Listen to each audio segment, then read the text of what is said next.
Whether you've got a drift car, a show car, a jacked up truck, or just a really nice daily, there's always one way you can make it have that next level of style. Throw some underglow on that bad boy. Be able to make sure that you use not just any product, but glow towed products. Why is that? Well, they come with pre terminated connectors and lines, which means no crimping, soldering, or wiring involved other than hooking up to the battery. That's right, this is not your granddaddy's LED kit. They use 3M adhesive strips. They have all the mounting hardware to be able to use on multiple surfaces, detailed instructions, and a bunch of different freebies included in every order. Now, how do you save some money? You go to their website, www.glow-toad.com, and at checkout, make sure to use promo code TheDirtDrop to be able to save 10% off your next order. To be able to see more of their work online, check them out on Instagram at Glowtoad Lighting. And that, kids, is the story of the birds and the bees. Welcome to another episode of the Dirt Drop Podcast. I am your host, as always, Chris DeBoard, here in the Dirt Drop Studios. My guest today is fresh out of high school, but not fresh into drifting. This man has been making waves for the past few years specifically. He is known as the Kid Fun Haver. You may have seen him at multiple events, not just on the East Coast, but also doing a whole bunch of things in the sim community as well. Mr. Rhys Conklin, what is going on, kiddo? What's up? Dude, I'm so pumped for this. Two Maryland boys chopping it up, having a good time. I'm excited. Are you excited? Dude, I'm stoked. I know we've been talking about this for a while, so just trying to find the time of when to do it and yeah, get it done. It's so sick. Dude, I thought I was busy. It was nice to see someone half my age having just as busy of a schedule. Yeah, I mean, I know we were supposed to do this a little bit earlier, but some prep for a recent event had to get done. But yeah, we're here now. So we're fluid, we're flexible, we're here. All right, so obviously we need to start things off. Who is Rhys Conklin, and how did you get started in the great sport of drifting? Yeah, well, first of all, I'm Rhys Conklin. I really associate myself with BMWs. I've been driving since I was 11 years old, drifting. And yeah, it's been in my DNA ever since I was pretty much out the womb to become a driver. I'm named after Rhys Millen, who was Formula Drift champion. So it's like it was destined at that point. But yeah, I mean, ever since around 4 years old, I really started to get, ever since I could really comprehend anything, I realized that I was like, drifting is sick.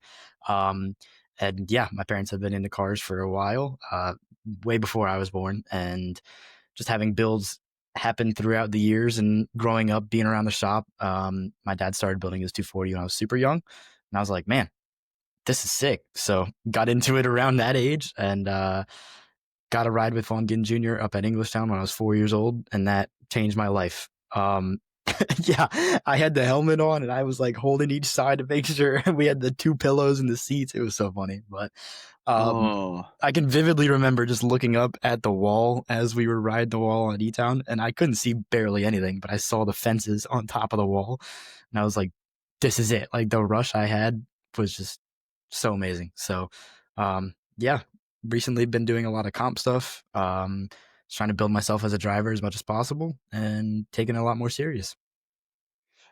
Being serious is definitely something I've seen you do in the last probably 18 months, changing your program extensively. And when I say program, I mean, it's not just you anymore. I mean, because you are the son of a drifter, but, you know, it may be in your blood, but you started to build a team, really. Can you talk a little bit about that? Just kind of how that's grown? Yeah. So it's always been a family thing. Like I said, my parents have been into cars for a super long time, and my dad was building his car when I was super young. My mom would always help out at the shop however she could, maybe making meals, just organizing stuff, doing whatever she can.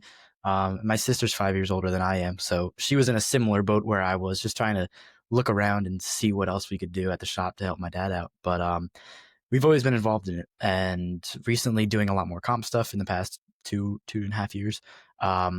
We have grown into this family dynamic of a team. So we have my dad as crew chief, pretty much the man that helps out wherever he possibly can. Towing the car down. I've started to do that a little bit more now that I have my license. But yeah, making sure everything is good when it needs to be done, bolt checks of the car. He helps out a lot with that. Yeah, crew chief, doing crew chief things. My mom handles all the logistics. So she makes sure all the meals are finished and ready to go for the weekend. Booking hotels if we need them, getting registration for events done. And my sister is my spotter. So she's the one I'm closest with in the day or in the like, I guess, round by round situation. She's reviewing, doing everything that a spotter does. She does it amazing. So she's gotten a lot of good notes from a lot of good people. And yeah, she's a fantastic spotter. So I try and help out however I can in all three of those areas.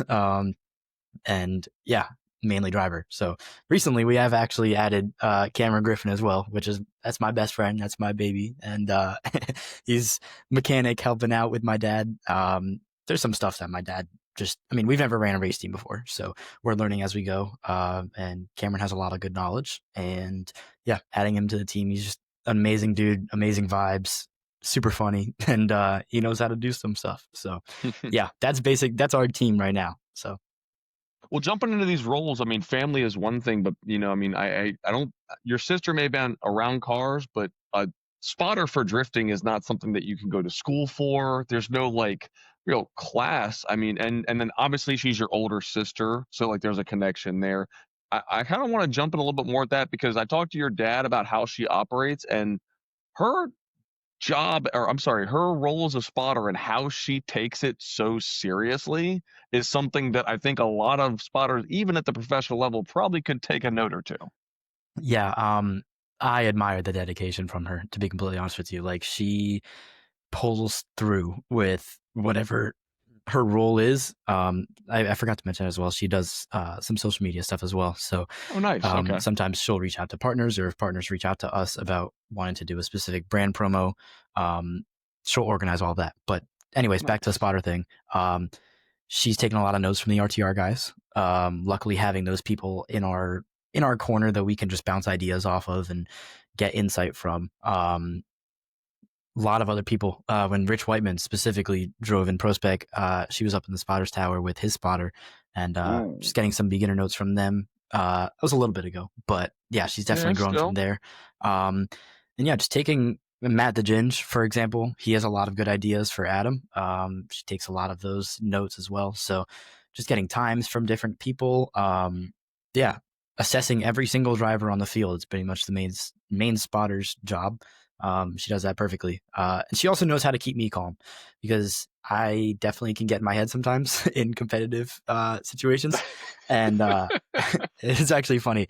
My dad used to have a headset before Cameron was starting to help out with us.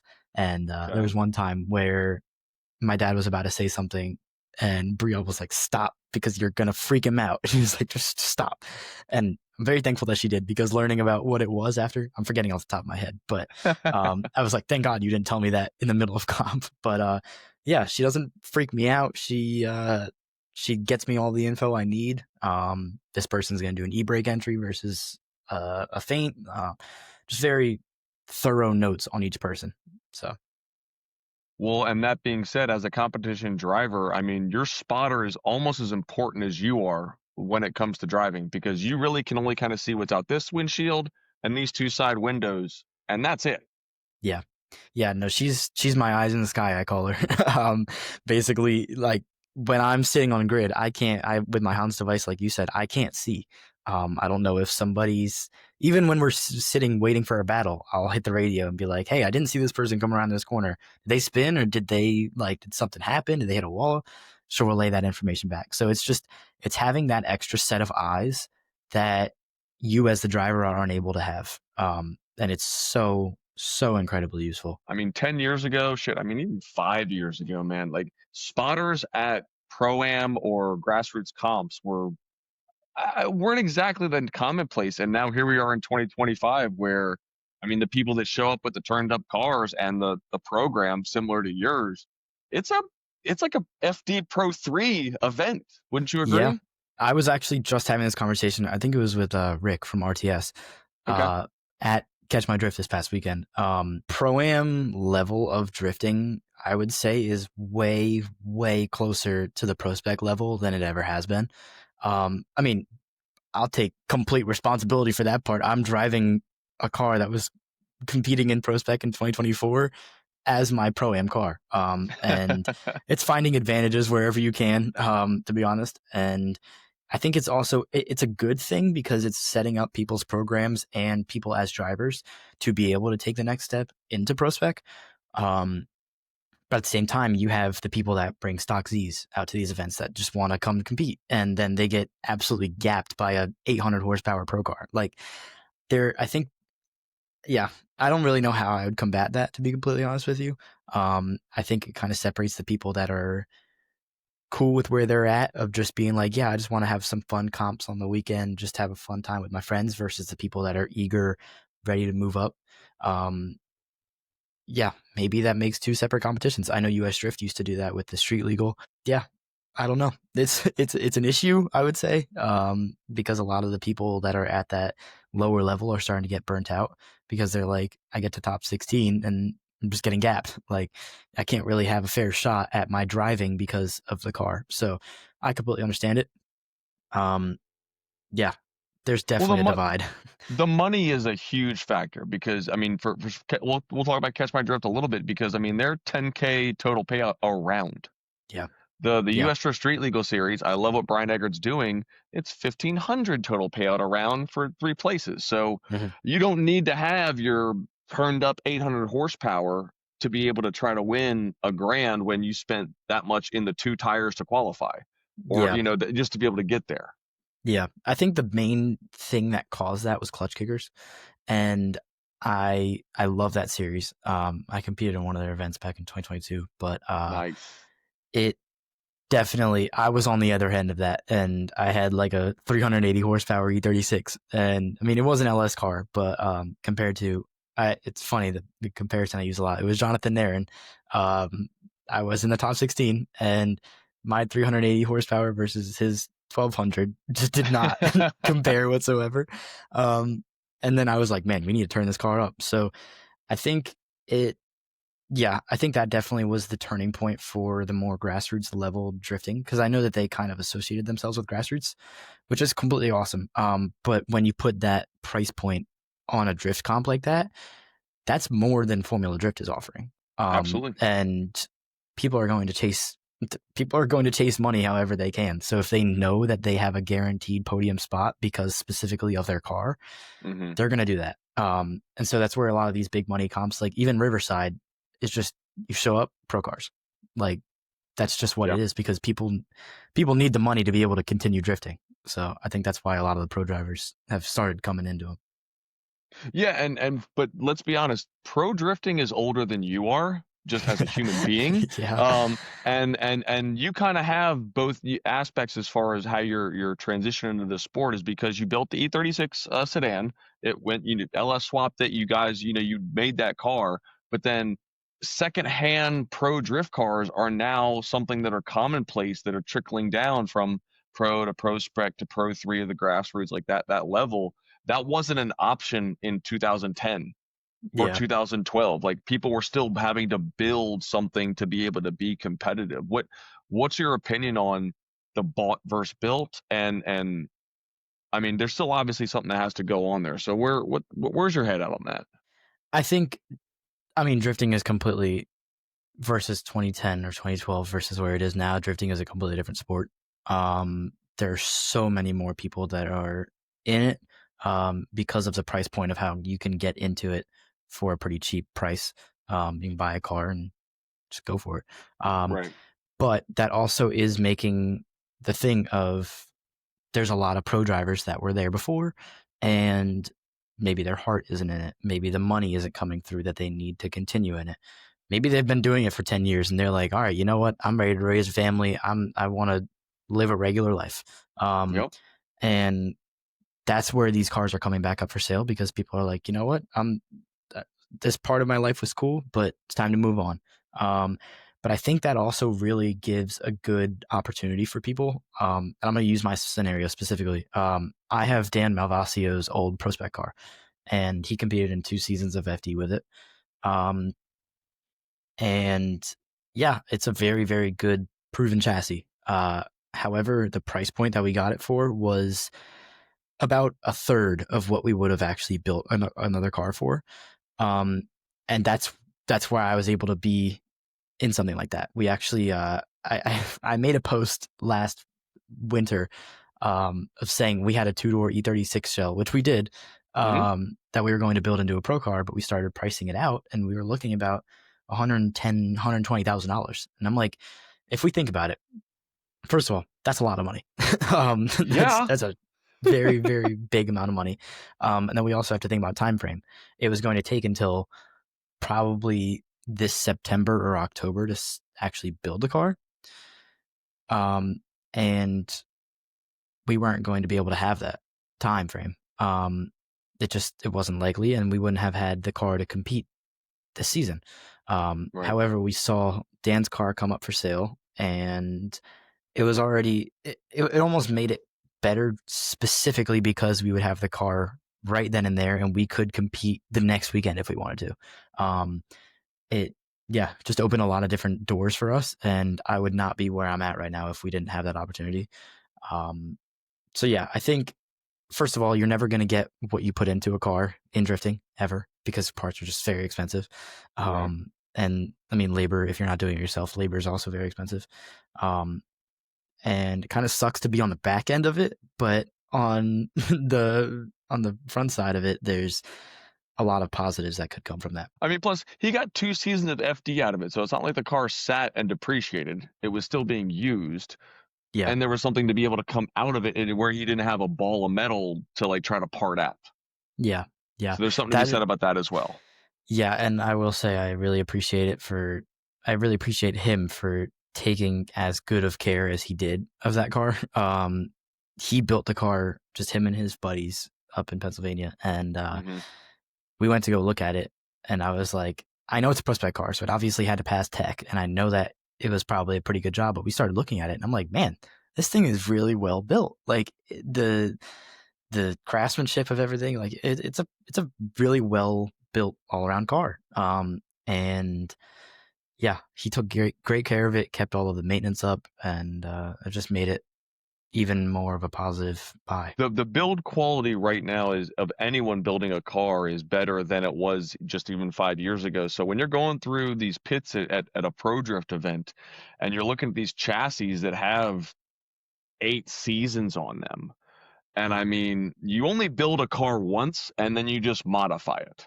Yeah. So if that initial base layer, just like anything, a painting or whatever, if you build on crap, it's still going to be just, Band-Aid on a broken leg. Yeah. So I think that these guys that, if you don't know how to build a car, talk to someone who does when you go to build yours. Like I know you guys built the E36. I know your dad built his badass 240. And you're messing around with the Mustang and the Corvette and stuff like that. You did that video about your fleet and everything.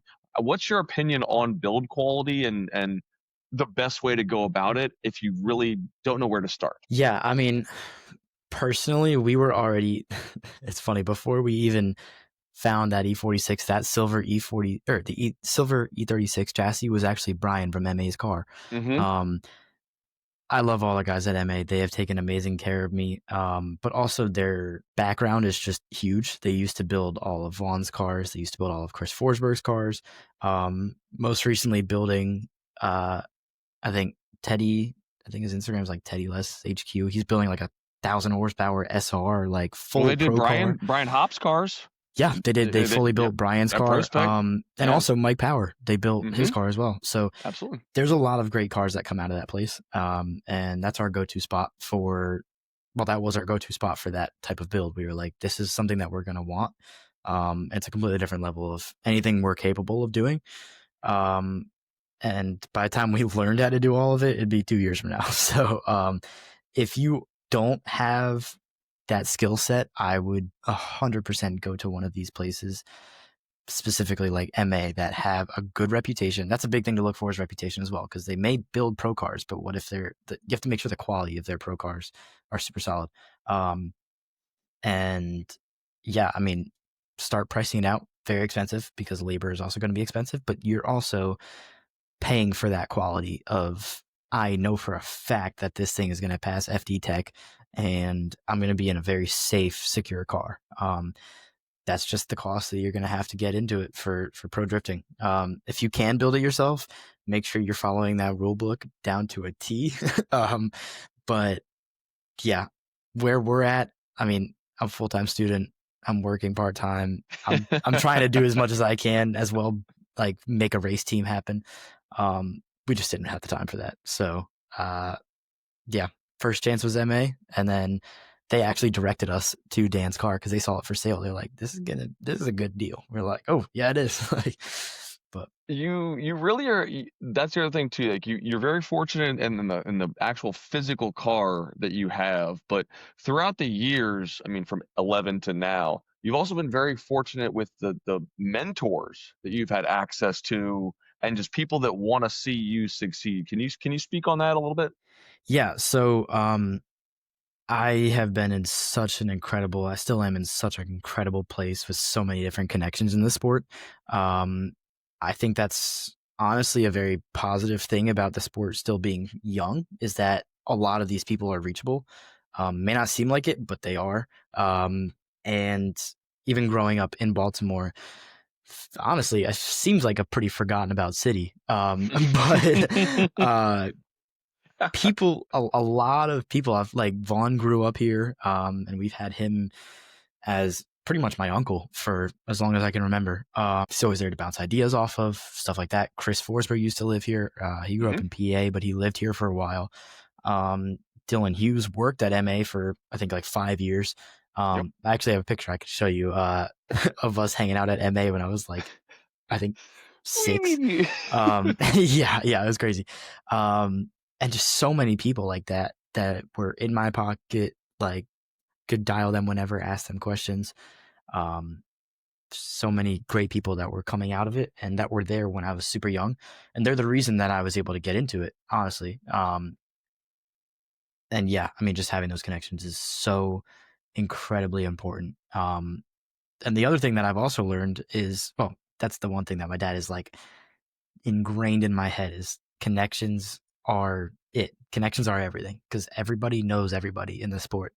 But the other thing is you never know who you're talking to. So, I mean, I'm gonna go off on a little tangent here. Basically, last 2 years ago at Hyperfest, we were in the Monster Energy, like, I don't know if it was a VIP thing or what it was. They were where they had those tents up, and Vaughn was like, "Yeah, just come hang out with us. Like, here's a couple passes." We're like, "Cool." So we're just going around talking, and all the coolers had like drinks in them and all that stuff. And I mean, I'm still way too young to drink, so I don't, obviously. But I was like, "Is there like water or like a juice or something?" Like, I mean, I was 16, so I was like, I just want something to drink, like just to Get the kid a juice box. Yeah, exactly.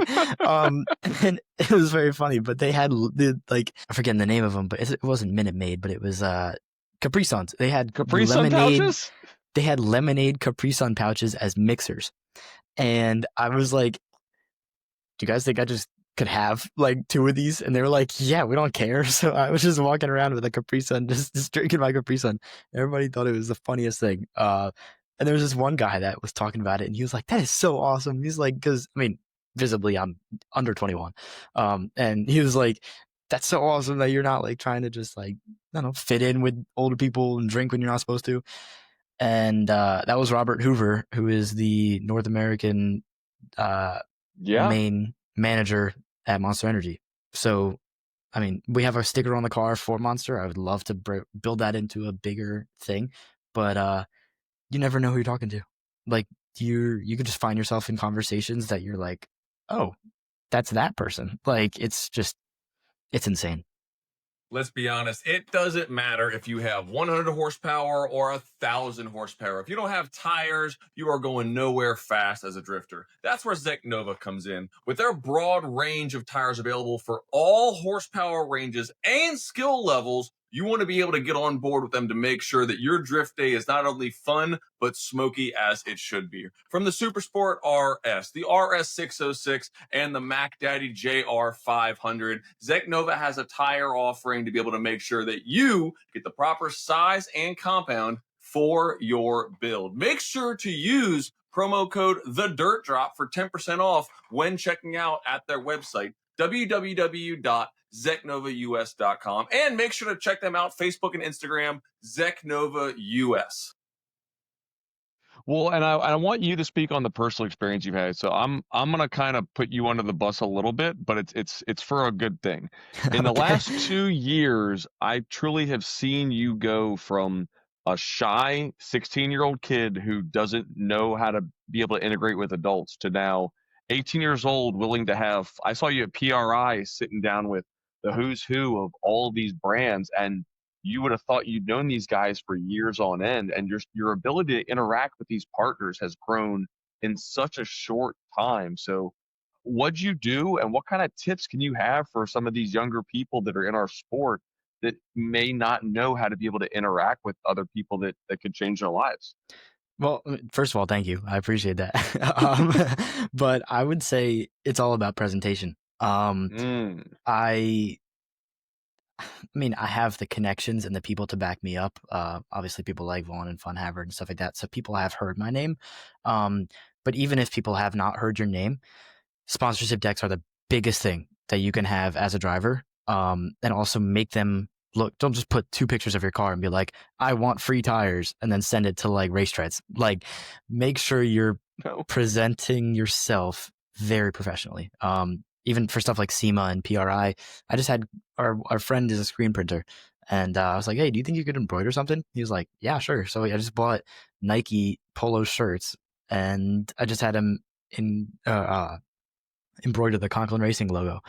And you Nice. don't know how much that would do when you're making it originally. Like, people take you so much more serious if you present yourself in this type of way. And then also, I mean, my dad is a very successful businessman, and just having that, this is how you talk to people. This is the way that you get people to want to do things for you.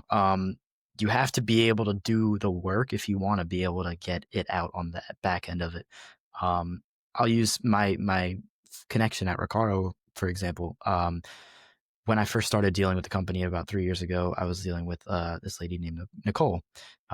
She recently has left the company, but she was my main person there. And I made it a very, very important thing to know her kid's name, know what her kid did for fun, know what she did for fun, know her husband's name. And when I would call her up, I would just say, "Hey, how's blank?" And, "Oh, how was his game? I saw you posted on Facebook that was what happened." People love the personal connection, and that makes them want to do things for you tenfold. And that's not the right way to go. I'm not saying go about it as be fake to somebody because you Don't want stalk something. their kids on Instagram. Yeah, well, first of all, that, but also, yeah, make sure you don't do that. But don't be fake to somebody because you want something in the back end. Be friends with these people. Obviously, if they're at that point, they're a very personable person. And yeah, try and be as best of friends with them and put that work in to really make them feel valued, because people, I mean, historically, people just have always felt like when they feel valued by somebody else, or when they feel acknowledged, they always want to do things for you more. And I'll even go off on a different thing. I love music. I love everything to do with music. I'm a huge EDM guy. But I just had a specific scenario of something like this happen recently. We went out to Summer Apex Grid Life, and Disco Lines was headlining. That's my number one artist for this year. Like, that's my dude. He makes great music.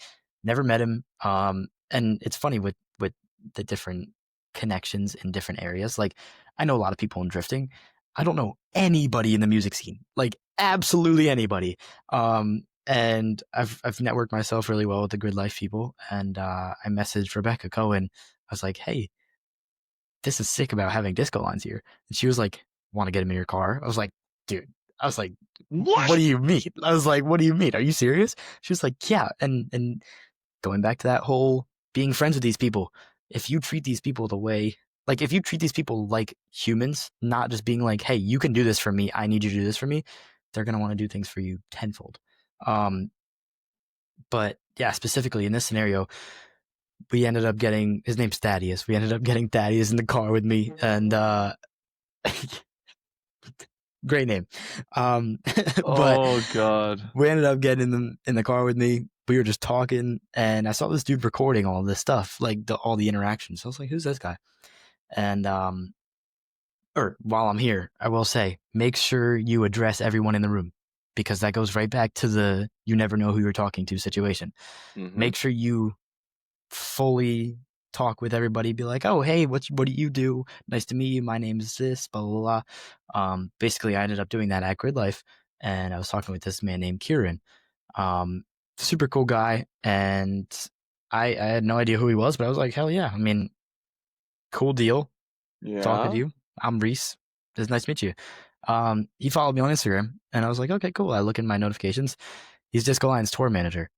And I was like, nice. Long story short, I reached out to him. There's Breakaway Fest going on in North Carolina this upcoming weekend.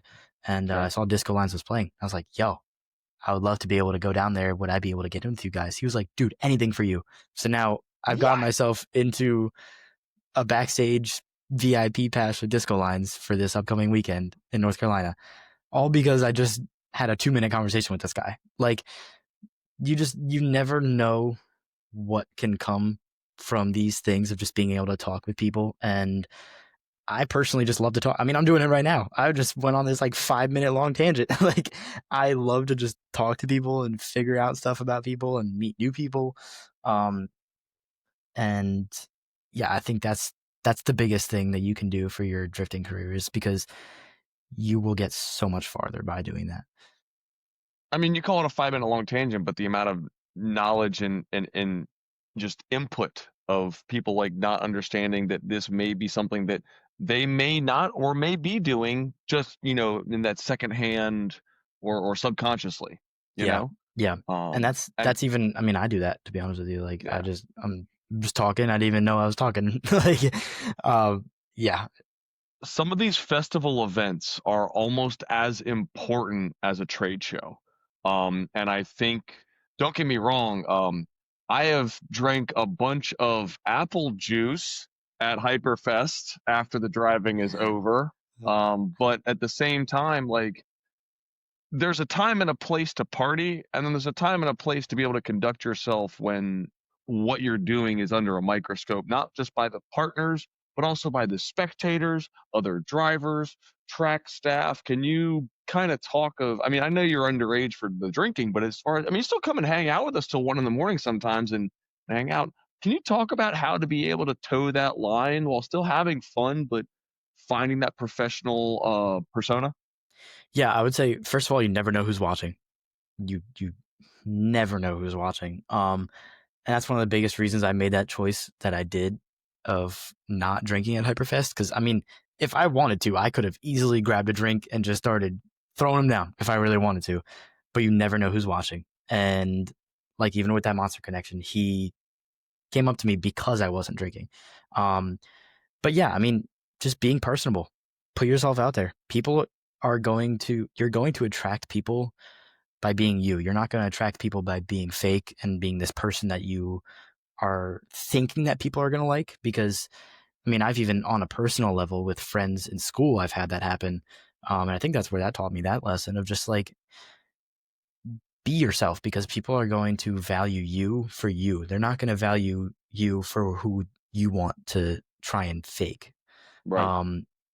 And I mean, I think that's why I am able to, like you said, hang out with you guys at like the sumo speed tent until like 1 a.m. and just talk, because I'm just talking, being myself, and people, I'm happy that people are, I guess, attracted to me as a friend sense, because of my personality.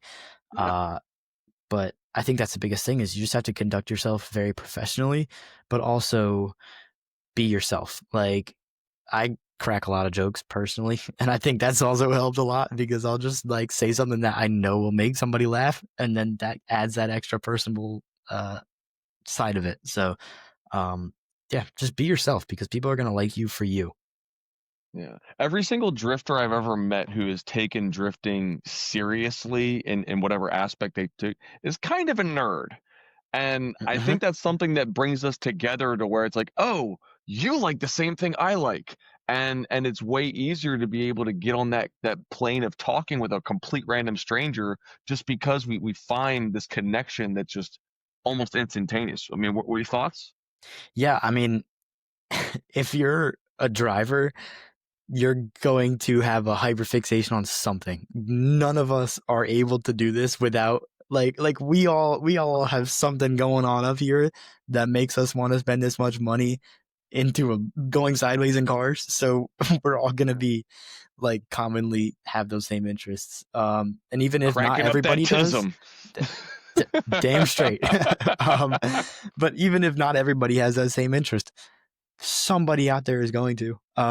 And yeah, coming back to that whole personable level, like if you really care about something, like for me, music, for example, finding other people, like, I mean, I've already been pretty good friends with them, but like Ben Hobson and Sonny, they both love the same music that I do. So being able to just talk with them for hours about, oh, this is my favorite. Oh, have you heard this song though? Oh, what's your favorite part of this? Blah, blah, blah, blah. Right. That adds that whole different personable level of people want to be more friends with you. Yeah.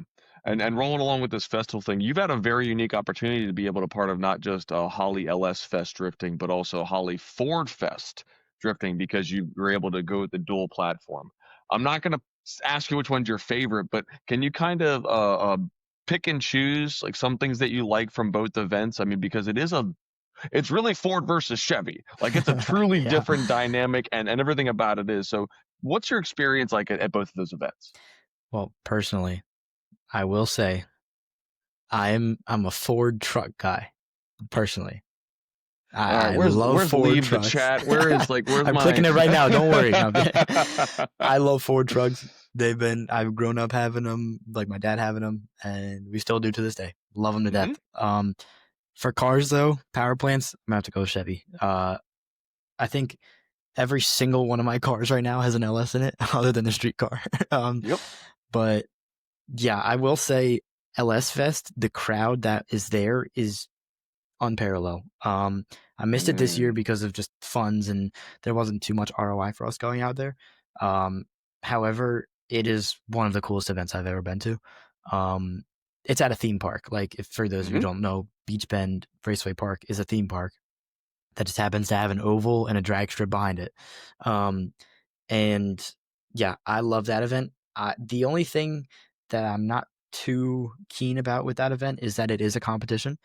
It is pretty cool, don't get me wrong, but I feel like in a sense of being able to involve the crowd a lot more, and also just make it a more like spectator friendly event. Yeah, spectator friendly, but also like you would bring out the entire different crowd of demo drivers if it were more structured like Ford Fest.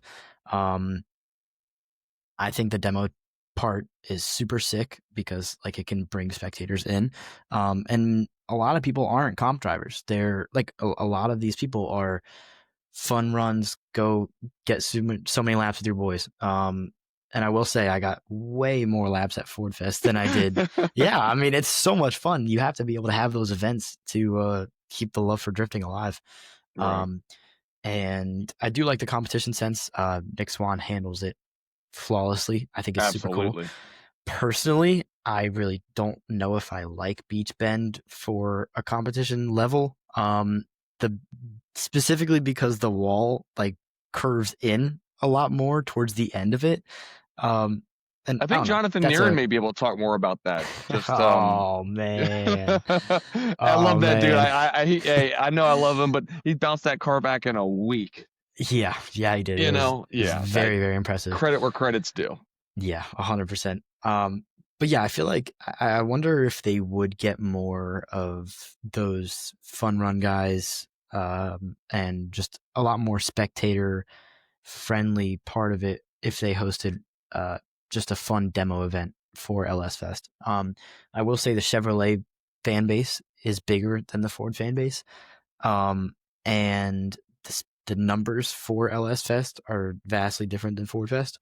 However, I loved Ford Fest for being able to just go out, throw people in the car, and just get doors. That was it. Just get doors. Like the most recent one I went to, I went out with the RTR guys and I was driving the Mhm. S197, and we had our party line, and me, Vaughn, and Ben would just switch out, and we're like, all right, we'll lead here, you'll lead here, you'll lead here, and we were just back to back to back to back to back runs. And it honestly, I would say that made me a much better driver because it was very wet during that time, Mhm. and Beach Bend in the rain is like glass, like it is so icy.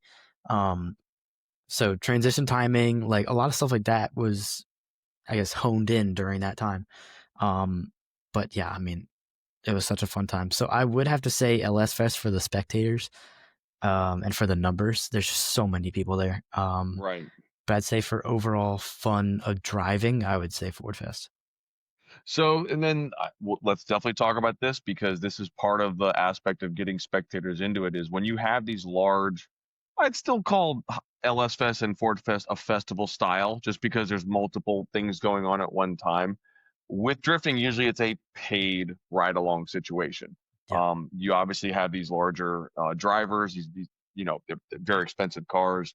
I know at Hyperfest this last year, I spoke to almost it was $150 for a Wow. lap in a car. But you did get to ride with Vaughn, Ben, T-Pain. Like, I mean, like don't get me wrong, like it was some once in a lifetime experience, but I mean, $150 is not a little bit of money. Yeah. It's just I know we got to be able to compensate these drivers with making this event on their schedule and taking something like that, but what are your thoughts on the paid ride along thing? Is there a scale that you think would be easier? I mean, when you have these different events, just because we did it this last weekend, I know I made a whole $30, and I'm gonna tell you right now that's a tank of gas, so I'm okay with that. But Yeah. these people will never look at drifting the same ever again just because they got to ride in a car, right? Yeah. I think you kind of hit the nail on the head with that one. The thing is, people look up to these people like Vaughn, like Ben, like even T-Pain, for example. Yeah. Like, people admire these people. And if you think about it, a theme park ticket is $120, $130.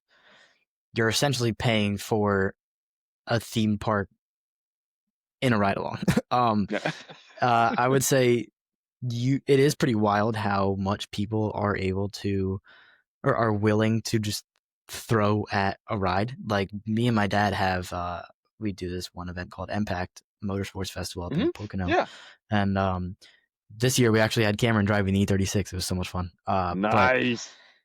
the people see drifting and they're like, wow, that's cool.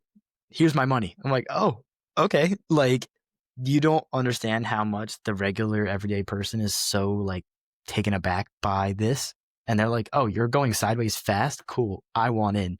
And I think it definitely helps the drivers out. I would say things like Fuel Fest events are super key for that because they have a set rate at every single event, and they have more specifically in that they have a set percentage that they take away, and they also have a set percentage that the driver takes away.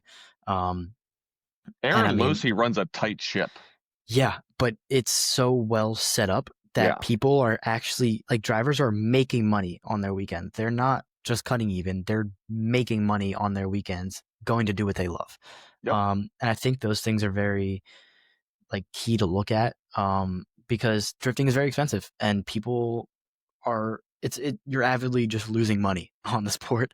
But things having those, I would even say like return on investment opportunities like Fuel Fest, are just huge for the fun run drivers because they're like, cool, I just had my fun runs and this is my side hobby that I love doing with my friends, but I also just made $1,000. Like, that's sick. Like, it keeps the spirit alive. And also, I mean, personally, I've done so many laps in my career at this point that I'm like, it's not like, oh, a lap is just a lap, but it gets very repetitive for a driver, especially when doing fun runs if you're not tandeming with friends. But I will say, keeping that spirit alive, showing people that have never been in drifting what drifting is amazing, and it brings that spirit right back to the driver. Like, even at Impact, we ran South Course, and I had a majority of the people had never even been in a drift car. And I mean, that's top of, I mean, I was in fourth. So I think that's like probably 80 miles an hour, 85 miles an hour car speed over top of a blind hill, and then an immediate cut right, like a 90-degree cut right. And people are like losing their minds in the passenger seat. And like, I'm over there giggling while I'm driving because I'm like, this is so fun. Like, yeah, because like, I mean, I love when laughing is contagious and, or just excitement is contagious. And yeah, I mean, I feel like for the drivers, that brings the spirit right back of being able to show new people riding, or like riding in a drift car, or maybe even get people into drifting. Because I think we all have to be advocates for the sport because it's still such it's still in such a young phase that if you are a drifter, you need to be telling people about drifting and encourage people to get into it, because that's how the sport is going to grow into something like NASCAR. And yeah, I mean, there's going to be a fee for the ride along, but if people are like super, super stoked about it, they're going to do it.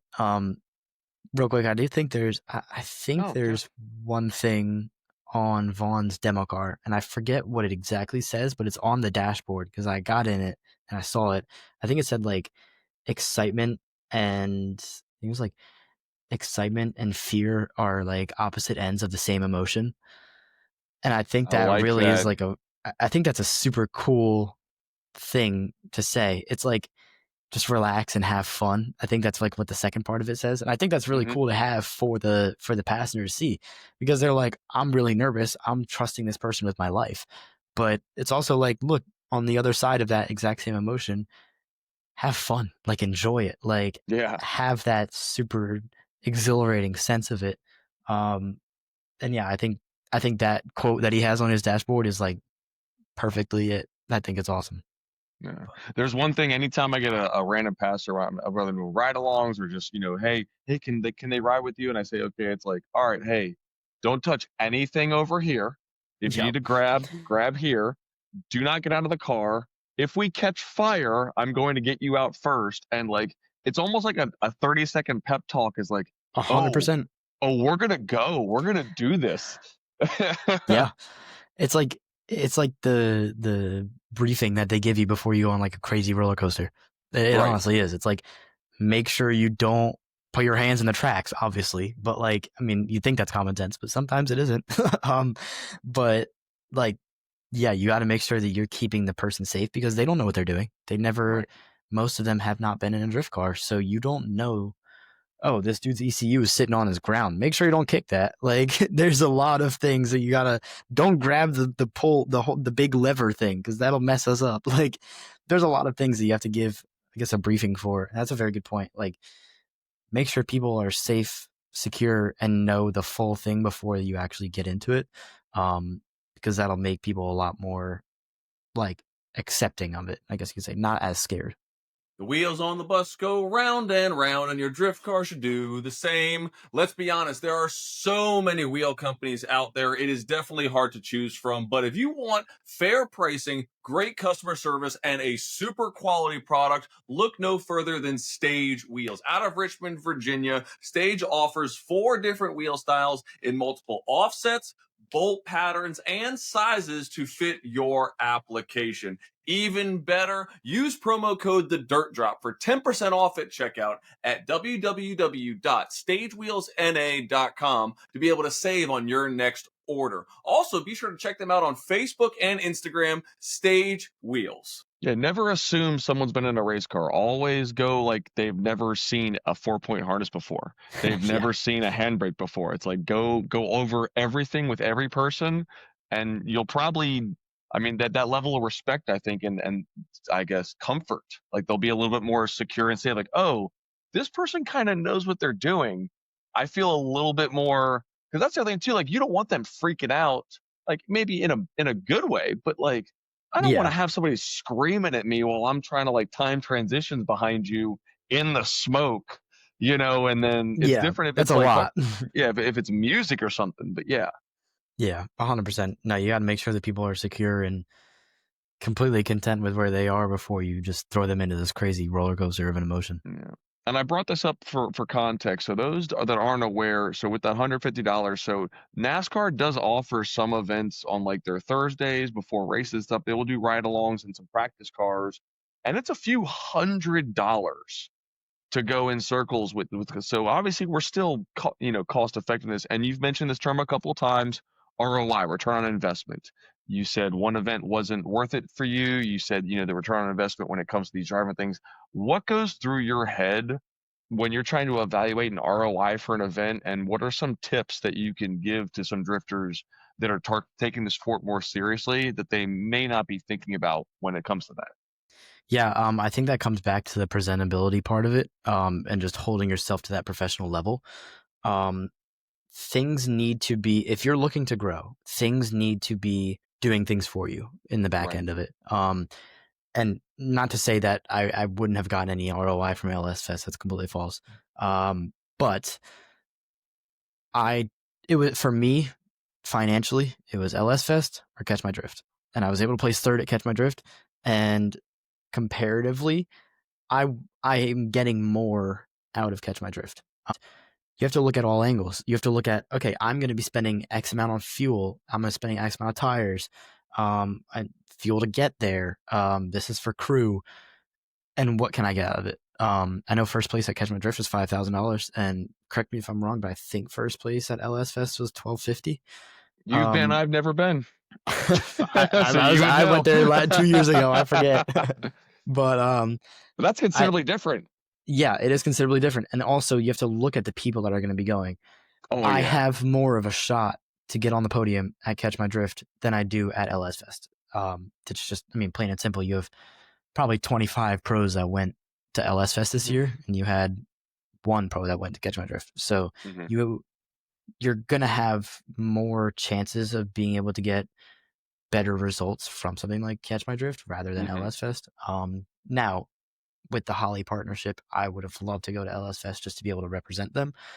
That was a huge thing that I just had to kind of swallow. And I was just like, you know what? I got to make that up to them in a separate sense. Like, I need to do X amount of content for them to make up for the fact that I missed their event. But yeah, you have to make sure that things are going to be making sense for you to do, but also for partners. I'll get into that part of the ROI as well. Absolutely. On my sponsorship deck, I have a welcome slide, and I have 2 slides with 3 ROI opportunities on each. Why are people going to invest in you? What are you bringing to them that they don't already have, or that they can create? For a while, it was my age, having that younger sense of, that younger group of people, people that are still, for right now, I'm able to, I guess, hone that in at a different sense. I'm able to market towards kids that are getting into drifting and or getting kids that are just getting their cars into drifting. And it's not just marketing to 14-year-olds anymore about like, oh yay, car go sideways, woohoo. But tons of different opportunities that these people can use, and you have to make it make sense for them to invest in you. That's a huge thing that my dad has also just completely ingrained into my head, is you have to give people a return on their investment. Let's say somebody's writing me $50,000. I need to give them $50,000 of return on their investment, whether that's $50,000 in content creation that they can post throughout the next 2 years. Whether that's bringing them and their CEOs out to events and giving them ride-alongs and completely changing their outlook on an employee appreciation day. You have to look at every single reason why you could be a marketable and valuable asset to these companies, and give them a reason to want to invest in you. That's what ROI is. It's return on investment. So, make it make sense for them before you just start asking people, hey, I need this for nothing. You're not getting anything in return, but I need this. Like, they're obviously not going to do that. People will take you so much more serious if you come in with that presentability aspect of, this is what I can do for you. Before you even start getting into the part of, I need this from you, be like, this is what I can offer you. Go, like, assess them and what they do as a company, and be like, well, yeah, you want to target this specific group of people. this is what I can do to help you target that specific group of people. And they are going to be much more prone to want to work with you at that point. Two things I wanna hone in on specifically is a wise man once told me that when you go to ask someone for money, help, anything, if you haven't assessed yourself first, you're already going to be going the conversation at a disadvantage. And if you don't know how to toe the line between humble and bold, you're probably going to end up pissing somebody off. Yep. Because you can't. Am I allowed to curse? I've got a bleep button if you get really crazy, and I'll tell your dad. So I mean, like, I was just gonna say you can't be an asshole. Like you have to, and like you said, there's a fine line between being bold and being humble. Let's say I went and podiumed at every single competition that I went to this year. That is something that companies are going to be able to market because you're a winning driver.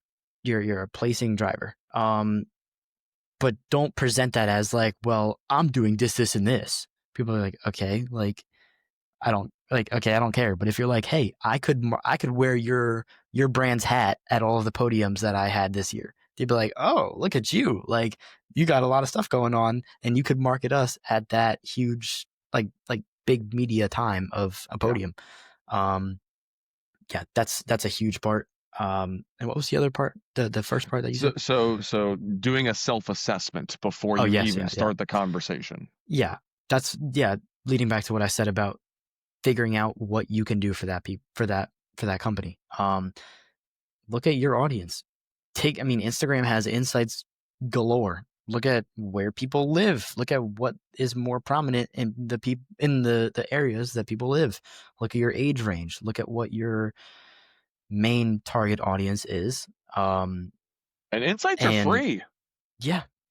I mean, companies usually pay massive amounts of money for these data research groups, focus groups. Instagram and Meta is doing this stuff for free for just even the basic user.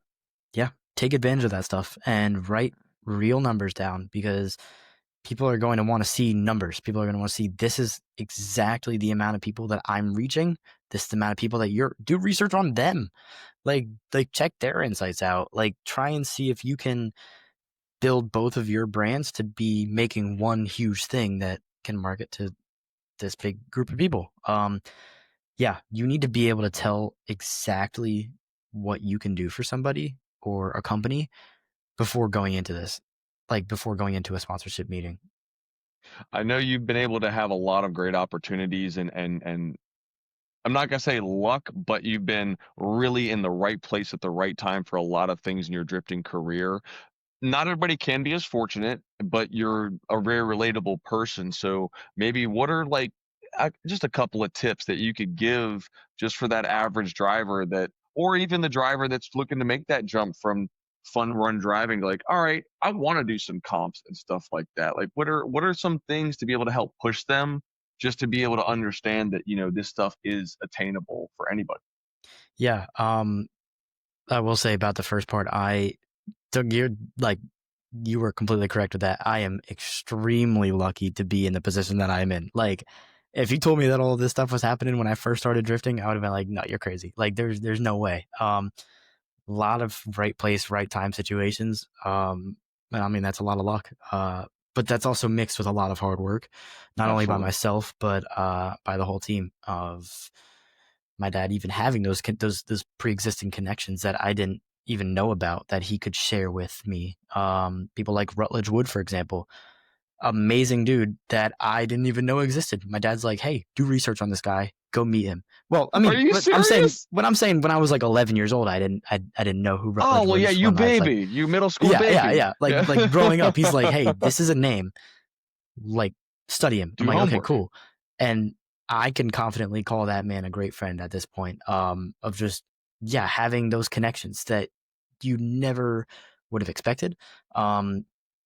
And even if you didn't know, like if you're still getting into it and you're still very, I guess you could say, sheltered with the people that you know in this community, start going to these fun events, start going to these grid life events, get on track and just be like, oh shoot, I'm right next to Chris Forsberg right now. Like you're never gonna know who you're talking to. And if you do, take advantage of that opportunity, but don't be boastful. don't be a fanboy, and don't be rude. Like I'd say those are the top three. Those are the biggest things. Like you can't, like if you want to be actually friends with someone like Chris Forsberg, you can't just be like, oh my God, I'm such a big fan. Like I've watched all your driving. Like I know you have 3 championships you have to just approach them like a friend, because if you want that end goal, that's how you have to treat them. And people aren't going to want to surround themselves with somebody that's like, oh my God, I love you so much. I love you so much. Like, oh my God, you're the best thing ever. Because they're just going to get annoyed by that. I mean, obviously those people are amazing, but they're not going to be befriending those types of people. Yeah. I mean, if you are a new driver getting into this sport, you definitely have to, I still say that presentability part, dude. It's just like first of all, don't be afraid to reach out to anybody, because Absolutely. the worst thing that they can say is no. Like you're putting yourself out there, and people will admire that way more than you think that they will. Because a lot of people are nervous. They're like, well, I'm just going to get shot down anyway. I'm like, that's, you can't have that mentality. Like you really can't. Because you're never going to get anywhere with that mentality. I'll completely say it. You need to be able to present yourself and put yourself, even if it's in an uncomfortable situation, you need to keep reminding yourself that this is my worth.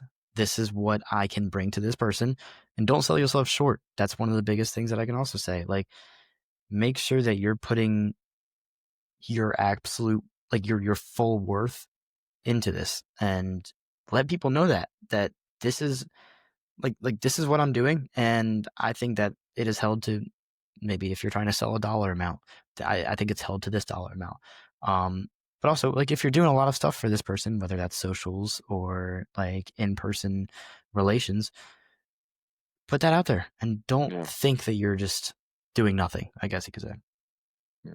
Well, and the dollar amount is one thing, but also just intrinsic value in skill is definitely something that you can't exactly quantify sometimes. So case in point, you worked with Sim Magic at a couple FD rounds in person and was able to give a lot of feedback that they were just not able to do with a computer, but Yeah. able to have that conversation. Can you deep dive into that a little bit?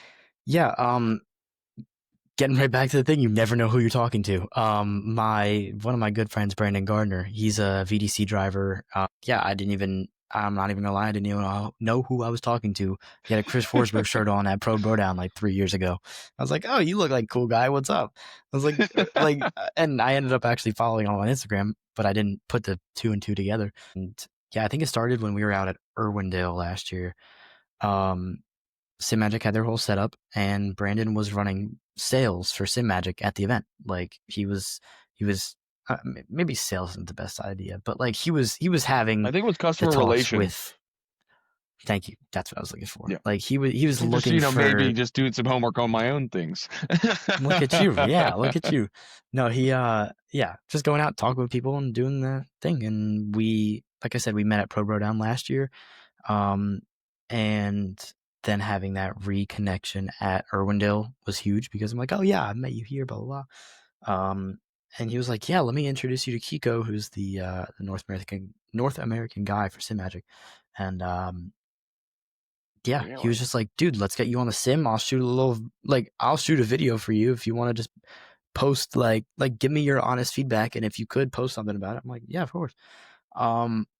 And then we just started talking about like random stuff, like random video games that we play. Like, after that, and now, actually, a little side note, he's in our like tight circle of like me, my sister, Cameron, Brandon, and a couple of other friends that we game, like whether it's simming, whether it's playing some random horror game, like we're all, that's just our group. So like, you never know, like you said, with those separate, I guess, interests from people, you're never going to know unless you say it. And you could find people that are like you.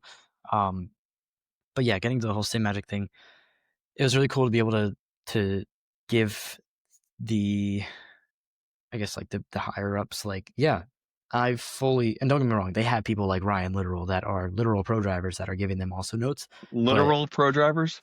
Oh my God, I see what you did there.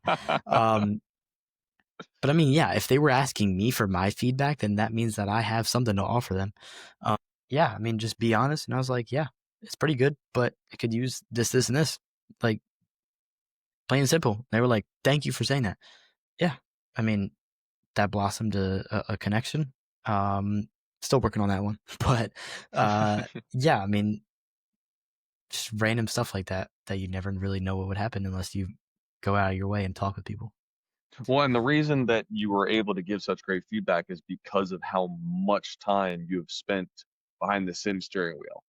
Yeah, I'm going to be a little bit biased and say is like, man, if I was 16 years old when I had a sim, I'd be able to log the hours too.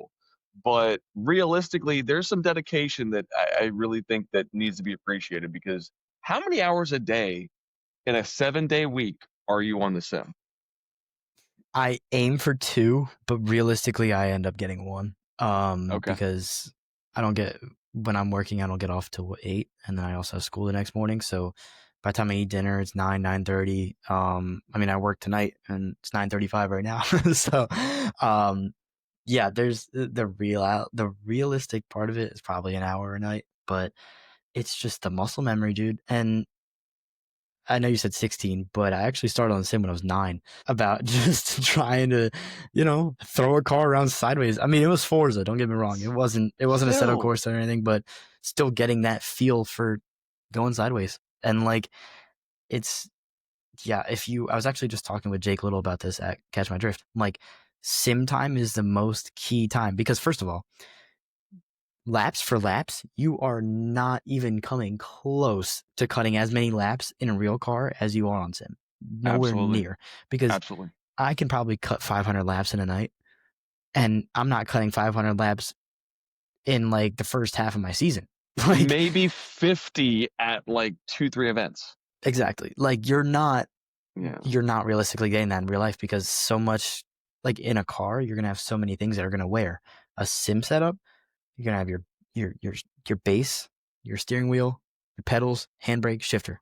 Sure, I've gone through 2 handbrakes. I've had to get a new set of pedals, but all in all, I'm into the sim probably $3,000. Yeah. And the amount of seat time that I've got on that investment of $3,000 versus if I were to put $3,000 into the car to try and get as many laps as I wouldn't even come close. Like, and the thing with sim is that a lot of people are against it, because they're like a lot of, I guess, pre-existing drivers before sim came out. People are like, well, I can't do it because it's so much different. And like, I will say, going from a real car to a sim is way harder than going from a sim to a real car. And even my dad. Bro, I suck in the sim. I am absolute dog mess in the sim. And Yeah, I've been driving longer than you've been alive. Yeah, I mean, that is very true. Even trying to teach my dad, like, I mean, he's 52, and he gets frustrated after like half an hour. He's like, man, I'll come back another day. I'm like, it's just, you have to be dedicated to it. And if you really, really want to improve your driving, that's the way to do it. I'm a huge advocate for sim, obviously. I mean, you have to find, that's the other thing, is you have to find people that are very like-minded with that sense. Like, for example, I'll go back to Cameron. Cameron and I sim, he's the one that I'm simming with basically every night. Like, him and Brandon Gardner actually now, like, has really started coming around to hang out with us. Us 3 will just log laps and just at like back to back to back to back. And it just makes you such a better driver, because then you'll have, first of all, it teaches you where the front of your car is, because if you're trying to figure that out in a real car, probably going to end up A, punting somebody, B, messing up the front of your car and the back of their car, or C, timing it so wrong that you're going to spin. And it is so much easier and so much more cost effective to figure that part out in the sim. And even like doing a lot more comp stuff recently, that's been something that I've been trying to hone in on, is making sure that I can get my transition timing like money. And I had one in my battle with Nick Abbott at round 2 of Catch My Drift. And I was like, dude, that was like my all-time, as of right now, that was my favorite transition. Came through the smoke. How you kept the front of the car on your car, we still don't know. I was judging that, and we all looked at each other like, how does he still have a bumper? Yeah, it was, and the thing is, it's confidence as well, because I mean, I know Nick's car has so much smoke coming out of the back of it that you can't really tell where the back of his car is. So you have to, and I'll even go into another separate tangent here. People always tell me, they're like, I'm scared to compete because I don't know if I can trust other drivers. And I'm like, okay, well, if you're getting into competition driving, you can't be worried about your car. Nope. That's the first reason why we didn't bring the E36 into pro spec or into pro level driving. Sorry, I meant to say pro am. Like, there's so much sentimental value in that car that I'm like, I couldn't risk wadding it up. Like, I could not live with myself if I wadded that car up. The E46, it's a previous pro car, and also if I end up tearing the front end off of it, I could just get a new bumper, headlights, hood, and be done. Like, the fact that car's already fully cut up makes it a lot easier to do with that car. Right. But you need to have that confidence. You need to know, okay, this driver isn't going to break until after they transition. And another thing where that having a spotter comes into play. Yep. You're going to know, okay, this guy's slowing down mid transition, or this guy's hucking a transition and then slowing down and then getting right back into it. Like, I posted a video of that run with Nick, and I looked back at it the other day and I'm like, I don't know how I did that, because I had that confidence. I'm like, I know that he's going to decel after he transitions, so I don't need to worry about him decelling while I'm flying through the smoke.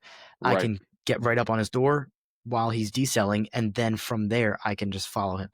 You just need to have that confidence. Like, you cannot be worried about like wadding your car up, to be completely honest with you. And I think it was the battle with Jake Little and Jonathan Aaron this past weekend. When Jake transitioned too hard and took the back bumper of Naren's car off. And I'm like, dude, I mean, he was obviously blamed for it because he impeded transition.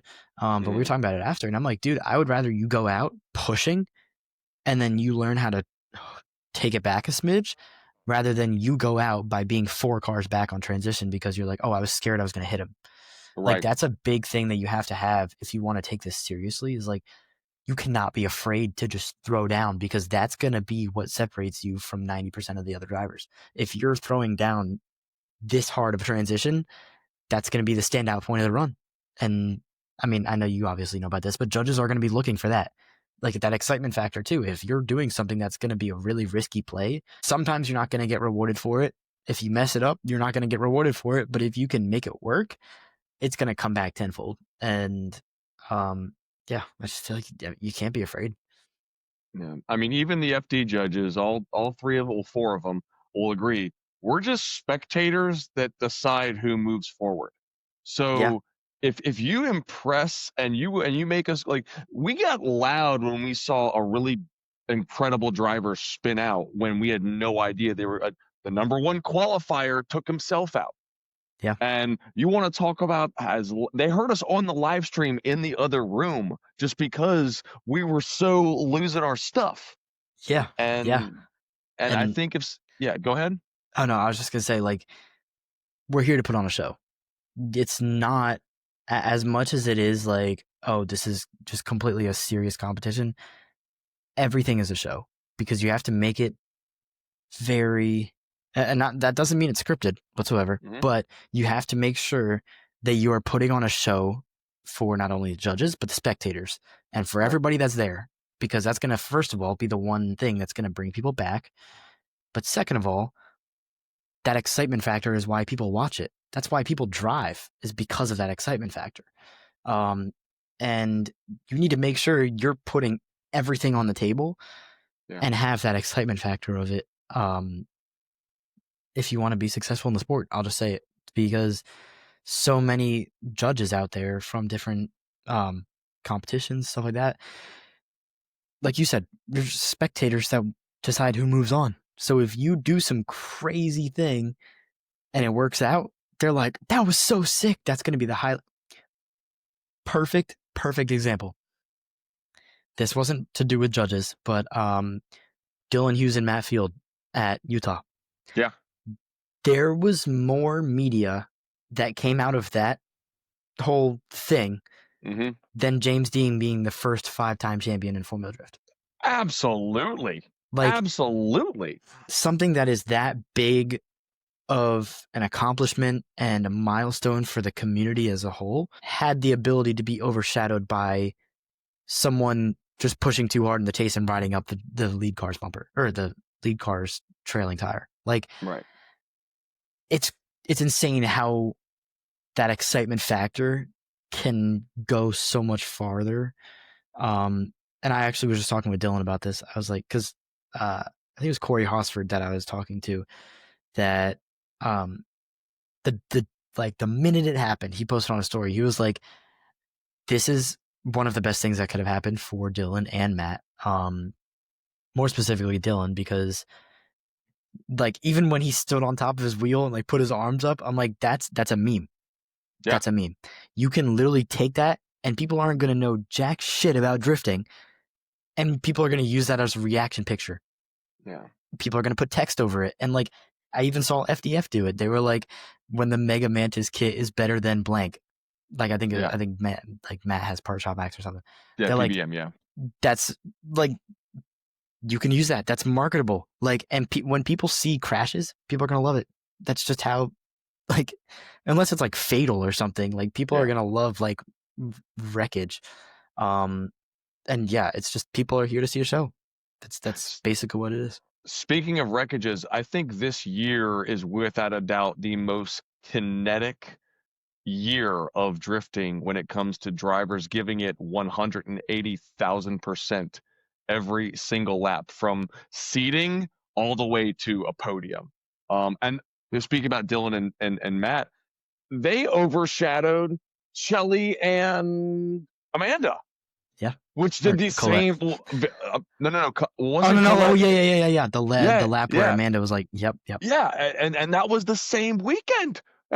You know what I'm saying? It was the day before. Yeah. Like, it's honestly insane, and I think the reason that I know the reason that people are pushing this hard is because people like I'll say Haroy Manoa, James Dean. When you have these level of robotic, like damn near perfect drivers, yep, you're gonna have to push 20 out of 10 because you need to be able to try and beat them. right. And like even with the competitive level of where Drift Masters is even right now, like me and Brielle were watching Poland, the cutoff point was an 89.5 for top 32. Yes. That's what I got at CMD, and I was in 4th. Yes, like, exactly. It's in the level of driving. People are just getting better and better and better, and like it's insane. But I think that's the main reason why people are pushing, is because they know that people are just getting better and better. So if they don't push that hard, they're going to get left behind. And I think that's why we're seeing so much, honestly, wreckage, is because people are going above and beyond to try and give the judges, like I said, like even with that transition, people are taking maybe not they're even going into unnecessary, uncharted but territory. yeah, they're going into uncharted territory and being like, if I want to win, I'm gonna have to put everything on the table. It's crazy. And I will say the amount of attrition we're starting to see with drivers in Prospect that have been in it 3-4 years that are obviously no longer. But whether your program couldn't do it, or like you were saying, whether you're just done and you want to start a family, it is opening doors for certain drivers. But that's also opening doors at the pro level. And I mean, you need to be able, even in Prospect, if you are not dialed with at least 2 seasons of Pro-Am or equivalent under your belt, you really have a disadvantage. Even, I will say, with the sim, you have that the laps, but just the competition pressure outside of driving. Can you talk about the competition pressures outside of driving, even at our grassroots Pro-Am level? Yeah, I mean, like my girlfriend was supposed to come to CMD this past weekend, but I didn't tell her no, but I was more like, I mean, the last event that we went to was Summer Apex at Good Life. I'm like, I'm telling you right now, the vibes are completely different. Like, you're not just going out and have a fun time. You're there to win. Nobody's like, everybody is there to beat everybody else in the paddock. That's it. And yeah, I mean, I think that's huge, but that can also get to people. People get in their heads a lot. and they think that they aren't capable of driving the way that they are, even though they are. I mean, I'm guilty of it. I've done that multiple times. Yeah.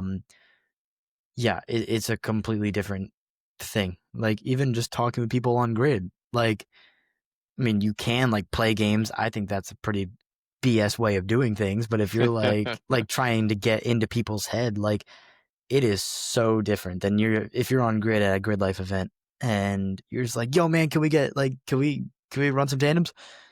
Versus being like, oh, you think you're ready for this battle? Like, I'm not gonna lie, I had someone do that to me at East 10 this year, and they're a pretty notable name, and completely got in my head, and I choked. I'm not gonna lie, I completely choked that battle, and it took me a second. I was like, is that really how you're gonna try and beat me? Like, I'll leave it at that. But But I that's a just real thing. I think that's a cop out way of doing things. You need to be Yeah. able to beat somebody driving for driving. And yeah, I mean, like I said, I think that's a pretty dirty way of doing stuff, but it also just goes to show that someone just saying something as simple as just a couple words in that mental state when tensions are already high at a competition Yeah. level, things like that will get under your skin, whereas they usually wouldn't. And yeah, I think that goes to show that the level of, I guess, like even the vibes just at competition events rather than fun events is just completely different. I mean, realistically, you look at F1, and I kind of see that as the pinnacle benchmark of motorsport. I mean, these Yeah. guys will hang out in the off season. They'll go on holiday. They'll relax. They'll do all this sorts of stuff. But like that race weekend, Ferrari stays in Ferrari's paddock. You know, Red Bulls and like it's everybody is there is no friendship. It is all business. Yeah. I will say drifting is completely different with that. Like, Yeah. even at a comp weekend, I'm still going to hang out with my boys. Like, cars, like track is cold, that's the time to do it. Yeah. Don't go into someone else's when they're trying to get, let's say you're on the bottom right side of the top 32 bracket and they're like the third battle. Don't go over to their pits like right before top 32 is about to start, because that's just like they're trying to lock in. But as soon as track's cold, that's the time to just go have fun. And like, it is completely different, like with paddocks in F1. Yeah, I mean, they don't really talk to each other. They're all in that locked in mental spot. And yeah, I mean, but even, I don't know if you saw the video about like Carlos Sainz and Charles Leclerc. Like, they're trying to get back from Baku this weekend, and I guess they got stuck in a storm on their flight back to Monaco, and they Okay. landed like somewhere in Italy, and it was just them two, and they rented a What? minivan and like road tripped across Italy to get home to Monaco, and they're just like, and Charles put something on the story like, I mean, they used to be ex teammates at Ferrari, so like Yeah. but it adds that personable aspect to it. Like, oh, they're just a couple of dudes going to have fun, and like everybody's able to intermingle and like have that friendship sense of it, like when the track's cold. So, I think that's big. You don't have to be best friends with everybody, but you definitely have to be a personable character. And not only because other people will like you, but also word spreads very fast. So if you're not nice to somebody, they're going to spread that interaction to like in one of their conversations with some other person that doesn't know you. And then that's going to be their set idea of how you are. Even if you're the nicest person ever, you just said one wrong thing to somebody and your entire reputation is going to get like plastered with something bad. Like, I don't know. That's why, like, Sponsor, even, judge, or otherwise, just be a good human being. yeah, like I'll even Yeah. go back to that whole East 10 thing. Like, that completely changed my point of view on that driver. Yeah. And I'm like, that's just not cool. Don't do that. Don't be that person. Like, that's just, yeah, not cool. Not a good look for you. But Yeah. I mean, obviously, our sport has goals, whether it be professional goals or at the FD level, or whether it be at the grassroots level. Everything is going to move because it wants to move up. What are some of your professional goals when it comes to drifting in maybe the next 3 to 5 years? What is your plan to move forward in the sport? I definitely want to build my program as much as I can. I know I'm at a pretty good standpoint with where I'm at right now and the experience that I have. But I want to build it into eventually like an RTR level program. I know that's a big thing to say, but Wow. they have their stuff. Like maybe 10 years down the road, we have a second driver that if I'm able to be in pro at that standpoint, like have another driver come in. Maybe it's not Conklin Racing anymore. Maybe it's a completely different brand name, but still the same core unit. I mean, I really like that whole idea of just building up something that would be mine, like my creation, because it's not like somebody else did it for me. And when I say me, I don't mean like specifically just me, but it's not like somebody else built Conklin Racing. Us as the core group of, I mean, even just the Conklins plus Cameron, built Conklin Racing, and that's what that's what the legacy is going to be. And I would love to be able to still do stuff with that later down the road. I will say my not short term goals. I'm gonna get into prospect by the time I'm 20. I don't care how. I don't care. All right. Okay. Like that's it. Working on a couple things. If I can get funding, petition form. I don't know. But yeah, I see that's both. my goal. yeah. I will be in prospect by the time I'm 20. Okay.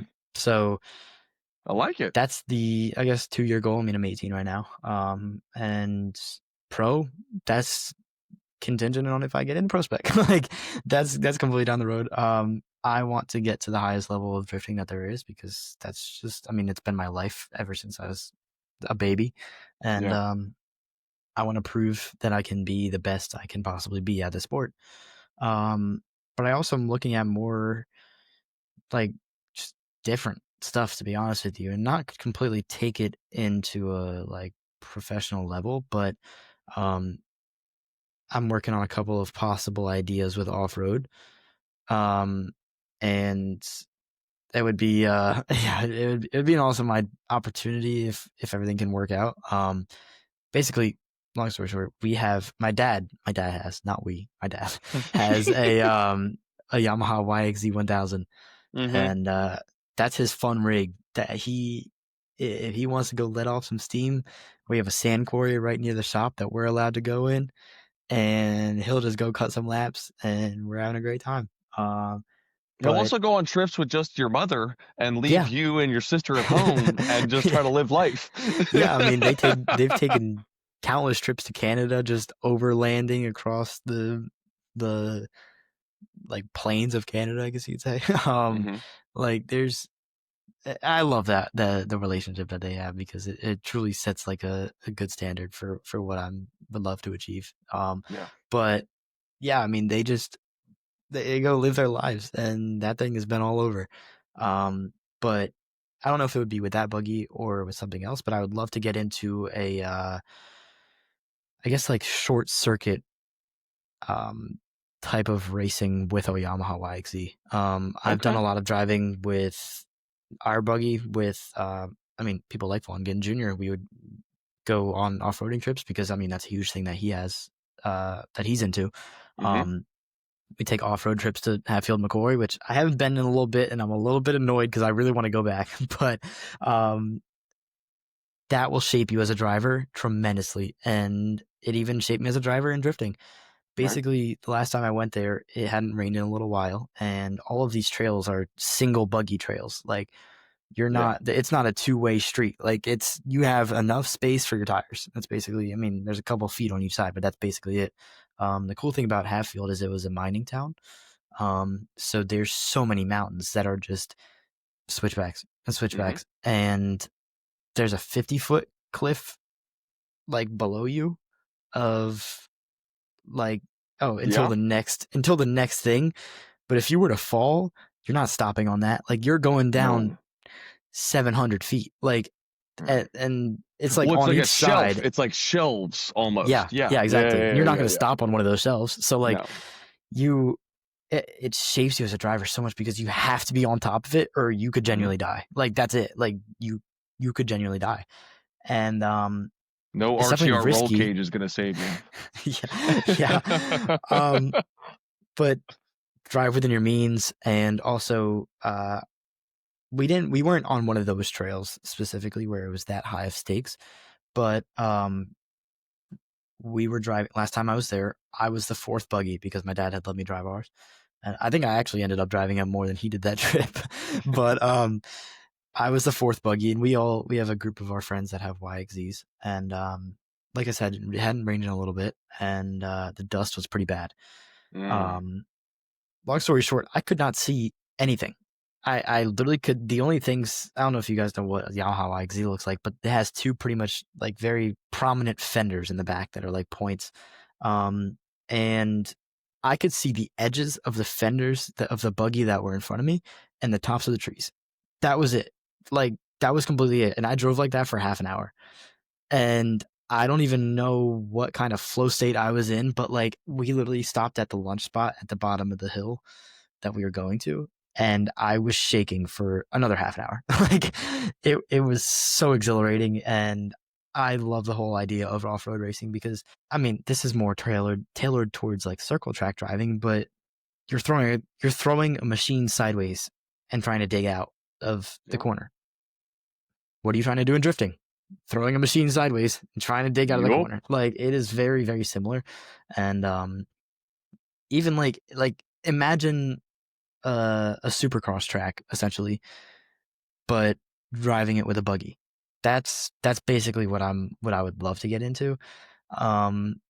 First of all, because I would love to try something like supercross or get into bikes, but the risk factor of taking myself out of a possible drift event would be a little too much for me. Yeah. But yeah, there's a couple that's pretty under wraps, but that's why I didn't say too much about it. But who knows if it will actually end up happening. If it won't, it's all good. But ideas are ideas, and it'd be sick if it actually ends up happening. But yeah, cross-pollinating motorsports is a lost, I mean, actually not even a lost art. It's a key, I think, that a lot of drivers are able to take advantage of, especially if they came from something when they were younger and then got into drifting, or took the skills they had in drifting and then went into something else, already having that ace in the hole. And I will say, sponsors love it because you are taking their product and implementing it into two separate forms of motorsport, and that also means two completely separate viewer bases. The same people that are going to love off-road racing aren't going to love drifting, and vice versa. That is a completely separate opportunity to market these partners, and that goes a long way. That goes an extremely long way. That, if not food for thought, it's definitely something where if you're not already doing it, this may be your key to be like, all right, let's start looking at something to be able to, because it's double dipping. You're double dipping, and that's two proposals, that's two partnerships, that's two programs, everything doubles. Yeah, and it would be a pretty big cost addition, but that is another idea of, it's another ROI opportunity. It's another ROI opportunity for companies. And more importantly, that's another reason for them to go with you rather than somebody else. Yeah. Because you're able to market them in two very, very different areas. That's going to be worth way more than just one specific area that they might already be kind of saturated in. Well, it's not taking a chance on a new driver either. It's somebody they've already worked with in one aspect, they already have a relationship with, and that's why the partnership is more important than the sponsorship. Exactly. And that will go you a lot farther. Yeah, I personally don't like labeling it as a partner or as a sponsorship. Sorry. I much rather prefer the term partnership because you're helping each other out in every way that you can. There's connections that a partner might have that you don't, or you might have. I mean, I'll even say it. My guy Dan over at XComp, which is a recent partner that I've absolutely loved working with. Right. Go get your XComps on racetreds.com.